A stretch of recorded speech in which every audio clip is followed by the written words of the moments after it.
Өнөөдөр үйлдвэрүүд аж ахуйн сайд Батлага болон тус яамны албаны хүмүүс гурил үйлдвэрлэгчдийн төлөөллийг хүлээн авч гурил болон Улаанбуудаан үн ханш чанарын асуудлаар санал солилцлоо. Энэ үеэр гурил үйлдвэрлэгчдийн зүгээс буудаан үнийг гадаад зах зээлээ буюу Оросын албаны улсаас гурил хэдэн төгрөгөөр орж ирэхийг харж байж үнэ тогтоохгүй бол 2010 онд тариалан эрхлэх сан дүүрэн будаатай байсан явдлыг давтахгүй гэсэн болгоомжл байгаагаа хэлж байлаа. Мөн үйлдвэрлэл эрхлэгчид тариаланчтайгаа үнэ тогтоогүй байгаа учраас үн тогтоогдсны дараа төлбөрөө хийж буудаагаа авна гэж байсан юм аа. Өнөөдөр энэ гурил үйлдвэрлэгч нарын саналыг сонсож байна. Тэгээд энэ одоо бид нэр ямар шүү байдлаар энэ Улаанбуудааны үнийг тогтоох вэ гэдэг зүйл дээр одоо хилцээд удахгүй энэ дүн гарах юм ба.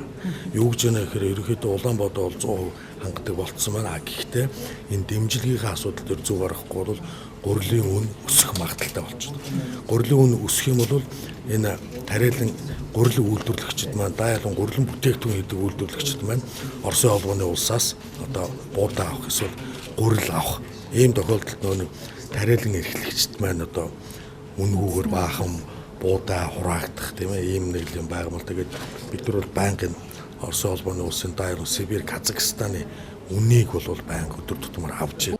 Үйлдвэрүүд аж ахуйн яамны зүгээс аль болох гурилын үнийг нэмэхгүй нэмлээч баш багаар нэмнэ гэсэн бодлого гарч байгаагаа энэ үеэр хэлж байлаа. Мөн тэд энэ жил буудаан цавуулаг харьцангуй өндөр байгааг хэлж байсан юм аа. Ийхүү тариаланчид гурил үйлдвэрлэгчдийн саналыг сонссны дараа тун удахгүй Улаанбуудаан үн ханшийг тогтоох ажээ.